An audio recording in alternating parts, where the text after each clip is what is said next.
Man, I hope, Adam the Bull has learned his lesson about trying to challenge GBush and keep on sparing this narrative over Shedeur Sanders is a bad quarterback, and Shedeur Sanders played awful last year.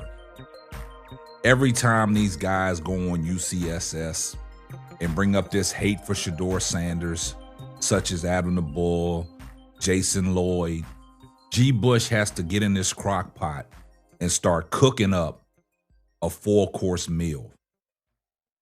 And what we saw on UCSS with GBush basically ending Adam the Bull's career was a classic. You are now tuned in to a brand new episode of the Simply Ball Dropping Podcast. I'm your host and the man behind the mic, K-Sap. Well, today, man, we got to talk about it, man. GBush basically ends Adam the Bull's career on UCSS live. But we're going to talk about it right after this. Let me put you on game. These other podcasts out here talking that shit, but ain't repping the same. It's my bro K-Sap, chopping up topics for your optics. From politics to your top picks. Tune in, you gotta watch this. Exclusive material for your radio stereo, pumping high definition. Stop what you doing and listen. We smashing all competition. You better jump on this wave. Somebody pass me a mic, man. I got something to say. Well, guys, you know I got something to say, man. And basically, man, I don't know who the head honcho is. Adam the Bull or Jason Lloyd or Anthony Lima or Tony Grossi or Mary Kay Cabot. The coalition that hates on Shedeur Sanders. Who's the ringleader? Whoever the ringleader is, GBush has embarrassed all of them on the hate for Shedeur Sanders. And what he did to Adam the Bull on UCSS, basically he ended Adam the Bull's career over the hate on Shedeur Sanders. They was having a topic of discussion about certain quarterbacks from last year who is going to take a major leap this year when you're talking about Cam Ward, Shedeur Sanders, Jackson Dart, Tyler Shuck, and Adam the Bull basically saying Shedeur Sanders is the worst quarterback out of all of them. And he said it ain't even up for debate. He said it ain't even up for debate that Shedeur Sanders is the worst quarterback out of all the quarterbacks that I just mentioned. Now, we know that the hate that Adam the Bull has for Shedeur Sanders is anybody but Shedeur. He wanted all these quarterbacks to come in the room to take the starting job away from Shedeur Sanders, because Shedeur Sanders to me is the starter because he left off as the starter. And I think he has a leg up going into 2026. And you heard what Jason Lloyd had to say. You heard what Anthony Lima had to say. You heard what Tony Grossi and Mary Kay Cabot had to say. But Bull has took it a step further. And GBush, he wasn't going for it. GBush said, I got time today. So GBush basically read Adam the Bull his rights and cooked him up a nice 4-course meal, gave him a nice glass of water to wash it down, and then he gave him a snack to eat afterward. GBush basically ended Adam the Bull's career with this whole diatribe that he went on, and he cooked him up real nice. And we're going to take a listen to how GBush eviscerated him. And you guys tell me, should Adam the Bull sit on UCSS again and talk about Shedeur Sanders? Because every time he does, he gets cooked, sliced, and glazed. Let's take a listen to how GBush put an end to all this bullshit surrounding around Shedeur Sanders as a bad quarterback. Let's take a listen. There's probably no better option because I think Deshaun Watson is shot. So, okay, that's a fact. Mm-hmm. I guess that's not a fact. That's an opinion. Well, yeah, we'll see. But here's some other facts. He was drafted in the 5th round. Shedeur? Yes. Yeah. Mm-hmm. He played, I guess this is not a fact, I guess, even though to me it is. He didn't play well last year. Now, we can make all the excuses, and they're fair. about the talent around him. He objectively did not play good football. There's no debate. I think when you say objectively, didn't play good football, there are individual throws where you can see. Say that about any quarterback. Well, I'm just saying, there's individual throws where you can see the processing, you can see the touch, you can see the timing, you can see the accuracy. Keep it real. He did not play well. Doesn't mean he's not going to play well. We understand the circumstances. That is never going to be hard for anybody to Hold on. Here's the thing. If you're going to argue he played well, then there's nobody's ever played poorly in the history of football. Here's the thing. Yeah. I've watched every single film. I've watched every single game 4 times. Right. I break down the film after the game. We go over the film and we talk about what you did good and what you did bad. Yeah. So when people say you objectively played bad, it's a black and white situation. What I'm saying is when you're looking at a rookie quarterback, you got to break down the good plays or the bad plays. That's how football works. It isn't just blanket you play good or you play bad. You watch every play. You've never made that argument for any other player in the history of football. We've never talked about the nuance of playing. Obviously, there's nuance in every conversation. I make that nuance about every player. Are you saying he played good last year? There are sometimes he's played well, and there's sometimes he had things to improve on.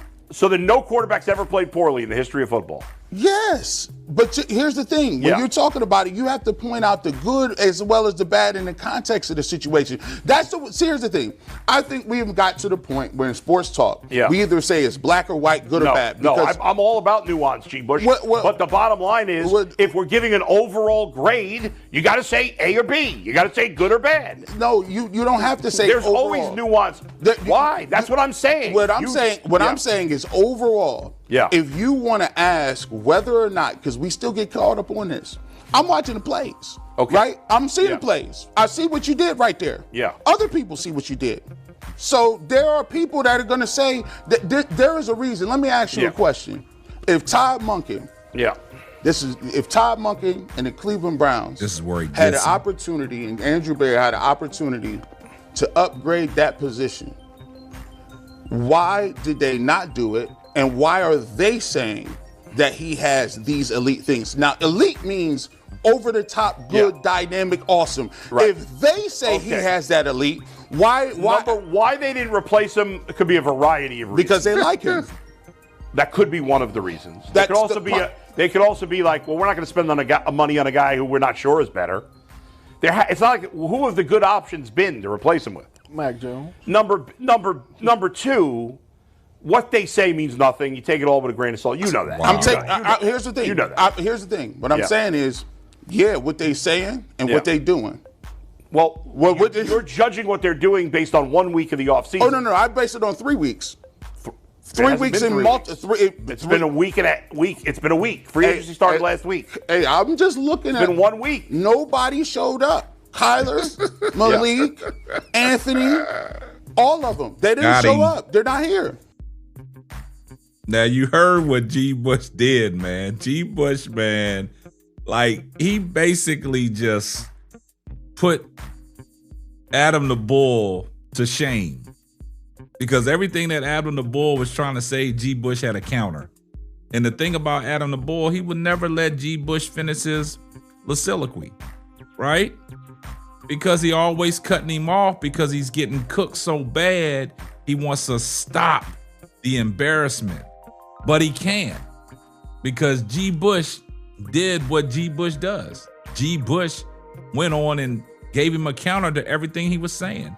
But this is what topped it off. This is what really hurt, is because he said, I'm going off of what Todd Monken and the Cleveland Brown organization is doing. No quarterback showed up. If Shedeur Sanders was that bad, why come no quarterback has shown up? Why come they didn't get Kyler Murray? Why come they didn't get Malik Willis? Why come they didn't spend the money on Malik Willis if y'all said Malik Willis was head and shoulders above Shedeur Sanders? Why come they didn't get Mac Jones like Tavis Powell said? Why didn't they get Kirk Cousins? See, and this is what GBush said. None of them showed up. None of them are available for you. Shedeur Sanders is your best option. Shedeur Sanders is the best option for Cleveland, and all the quarterbacks that GBush just named, Shedeur Sanders is better than. And Bull goes out and wants to spare this narrative that Shedeur Sanders is the worst quarterback. See, the Cleveland media, what they do, they can care less about the Cleveland Browns winning. All they want to do is focus on Shedeur Sanders and slander Shedeur Sanders. That's why GBush has to do it countless of times on UCSS to go to bat and put out all these false narratives and these lies and these rumors that they are spreading around about Shedeur Sanders. And GBush will cook them up real nice. And to me, that right there should go to show you that Adam the Bull does not look at no film tape. Him and Jason Lloyd go off of what people tell them instead of them judging by their own eyes and giving a breakdown through their own lenses. Stop going off of what people are telling you. Watch the game for yourself. Watch tape on Shedeur. Like GBush said, he gets into the film room after every game and breaks down the good and bad things that Shedeur Sanders did. Things that he did well, things that he needs to work on. And that's why I said certain people that set up on UCSS, I know it's a show. I know the production got to go on. But these guys do not know how to talk football when it comes to talking points. They're, Jason Lloyd from the baseball worlds, basketball, and he really don't even know that. They don't watch film. They don't take time to really digest to see what's really going on. Just like Jason Lloyd will say, sources around the building, this is what countless of people have told me. But what do you see? Jason Lloyd, you've never given a breakdown on what you see from Shedeur. You try to use these advanced analytics to base what Shedeur Sanders brings to the table through analytics instead of you judging his performance from what you see. The same thing with you, Adam the Bull. That's why you got cooked, sliced, and glazed. And GBush did it the GBush way. It is terrible on all these narratives that these people are putting out there about Shedeur. And I'm glad that this should finally come to an end because GBush put Adam the Bull to rest, man. Salute to GBush for doing what he does, man. I see everybody in the comment section, #salute. And if you're not subscribed to the channel, do me a favor, hit the subscribe button, turn your post notifications on so you know every time Simply Ball drops another hot banger. Oh yeah, just in case I forgot. Tell a friend to tell a friend. It might not be for you, but it might be for them. And this is going to wrap up another episode of the Simply Ball Dropping Podcast. I'm your host and the man behind the mic, K-Sap. Catch you on the next one. Deuces. Thanks for listening to the Simply Ball Dropping Podcast. Be sure to subscribe, like, and share on all major platforms. That's all, folks.